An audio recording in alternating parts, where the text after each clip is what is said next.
O Evangelho segundo o Espiritismo. Capítulo 1. Não vim destruir a lei. As três revelações: Moisés, Cristo, Espiritismo. Aliança da ciência e da religião. Instruções dos Espíritos. A nova era. Não penseis que eu tenha vindo destruir a lei ou os profetas. Não os vim destruir, mas cumpri-los. Porquanto em verdade vos digo que o céu e a terra não passarão, sem que tudo o que se acha na lei esteja perfeitamente cumprido, enquanto reste um único iota e um único ponto. Moisés. Na lei mosaica há duas partes distintas: a lei de Deus, promulgada no Monte Sinai, e a lei civil ou disciplinar decretada por Moisés. Uma é invariável, a outra, apropriada aos costumes e ao caráter do povo, se modifica com o tempo. A lei de Deus está formulada nos 10 mandamentos seguintes. Primeiro, eu sou o Senhor vosso Deus que vos tirei do Egito, da casa da servidão. Não tereis diante de mim outros deuses estrangeiros. Não fareis imagem esculpida, nem figura alguma do que está em cima do céu, nem abaixo da terra, nem do que quer que esteja nas águas sob a terra. Não os adorareis e não lhes prestareis culto soberano. Segundo, não pronunciareis em vão o nome do Senhor vosso Deus. Terceiro, lembrai-vos de sacrificar o dia do sábado. Quarto, honrai a vosso pai e a vossa mãe, a fim de viverdes longo tempo na terra que o Senhor vosso Deus vos dará. 5. Não mateis. 6. Não cometais adultério. 7. Não roubeis. 8. Não presteis testemunho falso contra o vosso próximo.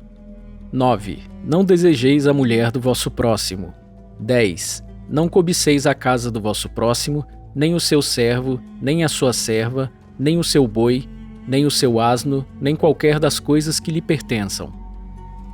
É de todos os tempos e de todos os países essa lei e tem, por isso mesmo, caráter divino. Todas as outras leis que Moisés decretou, obrigado que se via a conter, pelo temor, um povo de seu natural turbulento e indisciplinado, no qual tinha ele de combater arraigados abusos e preconceitos adquiridos durante a escravidão do Egito. Para imprimir autoridade às suas leis, houve de lhes atribuir origem divina, conforme o fizeram todos os legisladores dos povos primitivos. A autoridade do homem precisava apoiar-se na autoridade de Deus, mas só a ideia de um Deus terrível podia impressionar criaturas ignorantes, nas quais ainda pouco desenvolvidos se encontravam o senso moral e o sentimento de uma justiça reta. É evidente que aquele que incluíra entre os seus mandamentos este: não matareis, não causareis dano ao vosso próximo, fazendo da exterminação um dever. As leis mosaicas propriamente ditas revestiam, pois, um caráter essencialmente transitório. O Cristo. Jesus não veio destruir a lei, isto é, a lei de Deus. Veio cumpri-la, isto é, desenvolvê-la, dar-lhe o verdadeiro sentido e adaptá-la ao grau de adiantamento dos homens. Por isso é que se nos depara nessa lei o princípio dos deveres para com Deus e para com o próximo, base da sua doutrina. Quanto às leis de Moisés propriamente ditas, ele, ao contrário, as modificou profundamente, quer na substância, quer na forma, combatendo constantemente o abuso das práticas exteriores e as falsas interpretações. Por mais radical reforma, não podia fazê-las passar do que as reduzindo a esta única prescrição: amar a Deus acima de todas as coisas e o próximo como a si mesmo, e acrescentando: aí estão a lei toda e os profetas. Por estas palavras, o céu e a terra não passarão sem que tudo esteja cumprido até o último iota, quis dizer Jesus ser necessário que a lei de Deus tivesse cumprimento integral, isto é, fosse praticada na terra inteira, em toda a sua pureza, com todas as suas ampliações e consequências. Efetivamente, de que serviria haver sido promulgada aquela lei se ela devesse construir privilégio de alguns homens, ou, ao menos, de um único povo?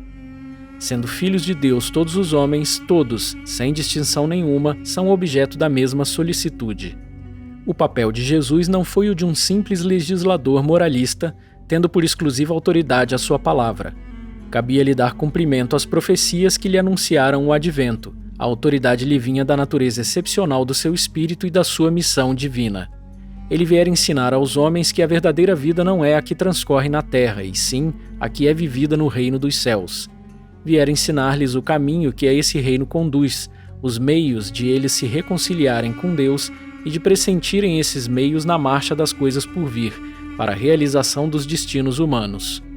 Entretanto, não disse tudo, limitando-se, respeito a muitos pontos, a lançar o germen de verdades que, segundo ele próprio declarou, ainda não podiam ser compreendidas. Falou de tudo, mas em termos mais ou menos implícitos. Para ser apreendido o sentido oculto de algumas palavras suas, Mister se fazia que novas ideias e novos conhecimentos lhes trouxessem a chave indispensável, ideias que, porém, não podiam surgir antes que o espírito humano houvesse alcançado um certo grau de madureza. A ciência tinha de contribuir poderosamente para a eclosão e o desenvolvimento de tais ideias. Importava, pois, dar à ciência tempo para progredir. O Espiritismo. O Espiritismo é a ciência nova que vem revelar aos homens, por meio de provas irrecusáveis, a existência e a natureza do mundo espiritual e as suas relações com o mundo corpóreo. Ele nos mostra não mais como coisa sobrenatural, porém, ao contrário, como uma das forças vivas e sem cessar atuantes da natureza, como a fonte de uma imensidade de fenômenos até hoje incompreendidos e, por isso, relegados para o domínio do fantástico e do maravilhoso. É a essas relações que o Cristo alude em muitas circunstâncias e daí vem que muito do que ele disse permaneceu ininteligível ou falsamente interpretado. O Espiritismo é a chave com o auxílio da qual tudo se explica de modo fácil. A lei do Antigo Testamento teve em Moisés a sua personificação, a do Novo Testamento tem-no no Cristo.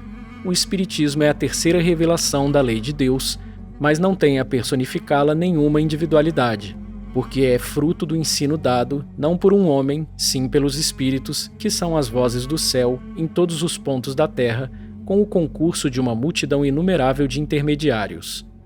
É, de certa maneira, um ser coletivo, formado pelo conjunto dos seres do mundo espiritual, cada um dos quais traz o tributo de suas luzes aos homens, para lhes tornar conhecido esse mundo e a sorte que os espera.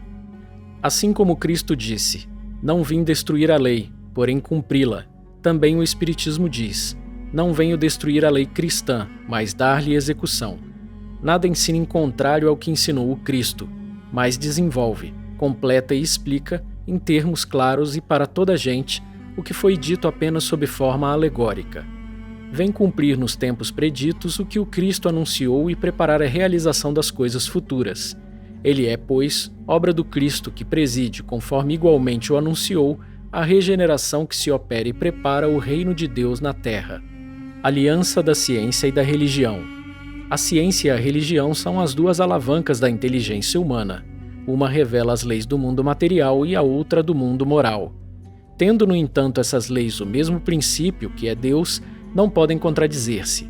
Se fossem a negação uma da outra, uma necessariamente estaria em erro e a outra com a verdade, porquanto Deus não pode pretender a destruição de sua própria obra. A incompatibilidade que se julgou existir entre essas duas ordens de ideias provém apenas de uma observação defeituosa e de excesso de exclusivismo, de um lado e de outro. Daí um conflito que deu origem à incredulidade e à intolerância. São chegados os tempos em que os ensinamentos do Cristo têm de ser completados, em que o véu intencionalmente lançado sobre algumas partes desse ensino tem de ser levantado, em que a ciência, deixando de ser exclusivamente materialista, tem de levar em conta o elemento espiritual e em que a religião, deixando de ignorar as leis orgânicas e imutáveis da matéria, como duas forças que são, apoiando-se uma na outra e marchando combinadas, se prestarão mútuo concurso. Então, não mais desmentida pela ciência, a religião adquirirá inabalável poder, porque estará de acordo com a razão, já se lhe não podendo mais opor à irresistível lógica dos fatos. A ciência e a religião não puderam até hoje entender-se, porque, encarando cada uma as coisas do seu ponto de vista exclusivo, reciprocamente se repeliam. Faltava com que encher o vazio que as separava, um traço de união que as aproximasse. Esse traço de união está no conhecimento das leis que regem o universo espiritual e suas relações com o mundo corpóreo, leis tão imutáveis quanto as que regem o movimento dos astros e a existência dos seres. Uma vez comprovadas pela experiência essas relações, nova luz se fez. A fé dirigiu-se à razão. Esta nada encontrou de ilógico na fé, vencido foi o materialismo. Mas nisso, como em tudo, há pessoas que ficam atrás até serem arrastadas pelo movimento geral que as esmaga, se tentam resistir-lhe em vez de o acompanharem. É toda uma revolução que neste momento se opera e trabalha os espíritos. Após uma elaboração que durou mais de 18 séculos, chega ela à sua plena realização e vai marcar uma nova era na vida da humanidade. Fáceis são de prever as consequências. Acarretará para as relações sociais inevitáveis modificações, às quais ninguém terá força para se opor, porque elas estão nos desígnios de Deus e derivam da lei do progresso, que é a lei de Deus. Instruções dos Espíritos. A nova era. Deus é único e Moisés é o Espírito que ele enviou em missão para torná-lo conhecido não só dos hebreus, como também dos povos pagãos. O povo hebreu foi o instrumento que se serviu Deus para se revelar por Moisés e pelos profetas, e as vicissitudes por que passou esse povo destinavam-se a chamar a atenção geral e a fazer cair o véu que ocultava aos homens a divindade.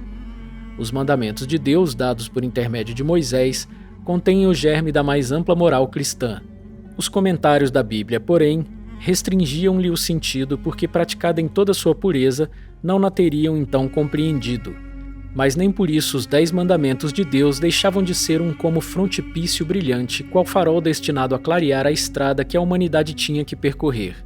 A moral que Moisés ensinou era apropriada ao estado de adiantamento em que se encontravam os povos que ela se propunha a regenerar, e esses povos, semi-selvagens quanto ao aperfeiçoamento da alma, não teriam compreendido que se pudesse adorar a Deus de outro modo que não por meio de holocaustos, nem que se devesse perdoar a um inimigo. Notável do ponto de vista da matéria e mesmo do das artes e das ciências, a inteligência deles muito atrasada se achava em moralidade e não se houvera convertido sob o império de uma religião inteiramente espiritual.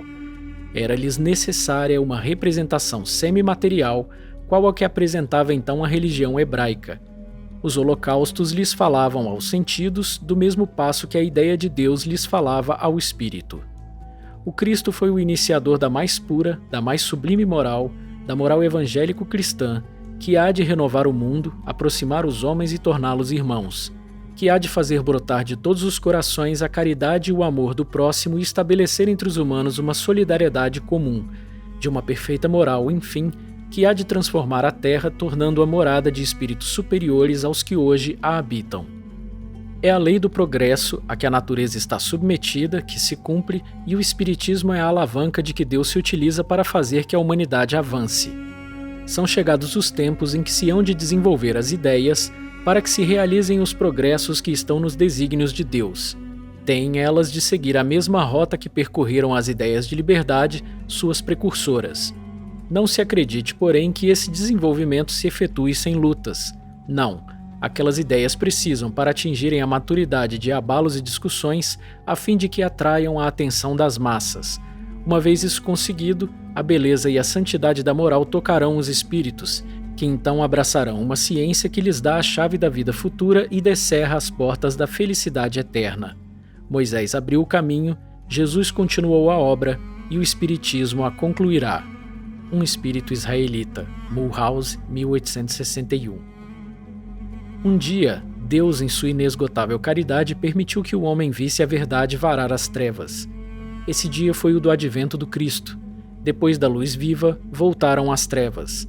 Esse dia foi o do advento do Cristo. Depois da luz viva, voltaram as trevas. Após alternativas de verdade e obscuridade, o mundo novamente se perdia. Então, semelhante aos profetas do Antigo Testamento, os espíritos se puseram a falar e a vos advertir. O mundo está abalado em seus fundamentos. Reboará o trovão. Sede firmes. O espiritismo é de ordem divina, pois que se assenta nas próprias leis da natureza, e estáis certos de que tudo o que é de ordem divina tem grande e útil objetivo. O vosso mundo se perdia, a ciência desenvolvida à custa do que é de ordem moral, mas conduzindo-vos ao bem-estar material, redundava em proveito dos espíritos das trevas. Como sabeis, cristãos, o coração e o amor têm de caminhar unidos à ciência. O reino do Cristo, passados que são 18 séculos e apesar do sangue de tantos mártires, ainda não veio. Cristãos, voltai para o Mestre, que vos quer salvar. Tudo é fácil àquele que crê e ama. O amor o enche de inefável alegria.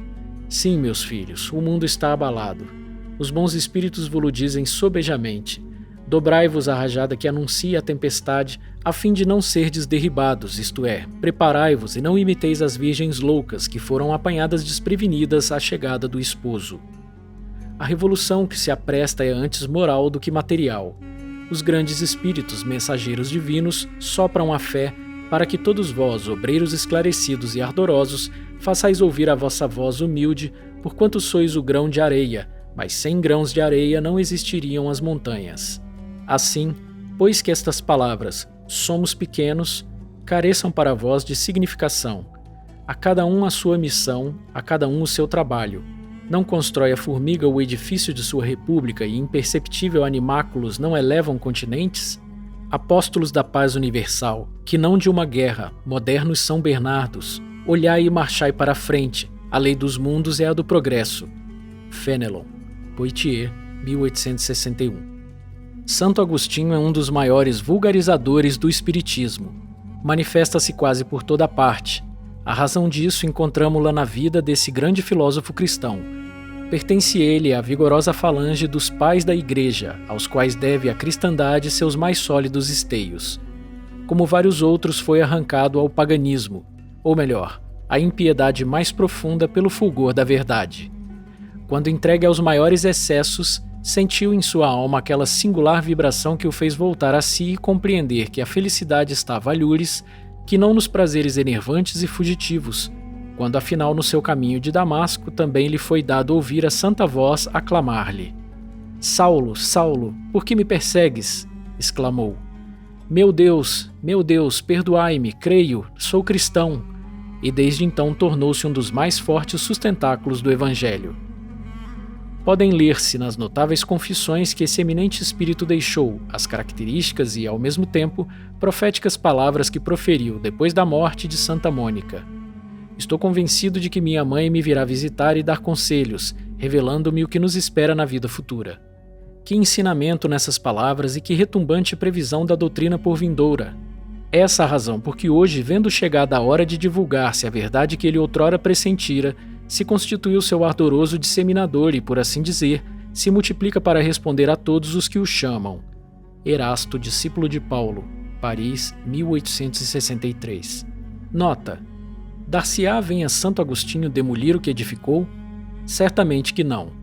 Como tantos outros, ele vê com os olhos do espírito que não via como homem. Liberta, sua alma entrevê claridades novas, compreende o que antes não compreendia. Novas ideias lhe revelaram o sentido verdadeiro de algumas sentenças. Na terra, apreciava as coisas de acordo com os conhecimentos que possuía, desde que, porém, uma nova luz lhe brilhou, pôde apreciá-las mais judiciosamente. Assim é que teve de abandonar a crença que alimentara nos espíritos íncubos e súcubos e o anátema que lançara contra a teoria dos antípodas. Agora que o cristianismo se lhe mostra em toda a pureza, pode ele, sobre alguns pontos, pensar de modo diverso do que pensava quando vivo, sem deixar de ser um apóstolo cristão. Pode, sem renegar a sua fé, constituir-se disseminador do espiritismo, porque vê cumprir-se o que fora predito. Proclamando-o na atualidade, outra coisa não faz senão conduzir-nos a uma interpretação mais acertada e lógica dos textos. O mesmo ocorre com outros espíritos que se encontram em posição análoga.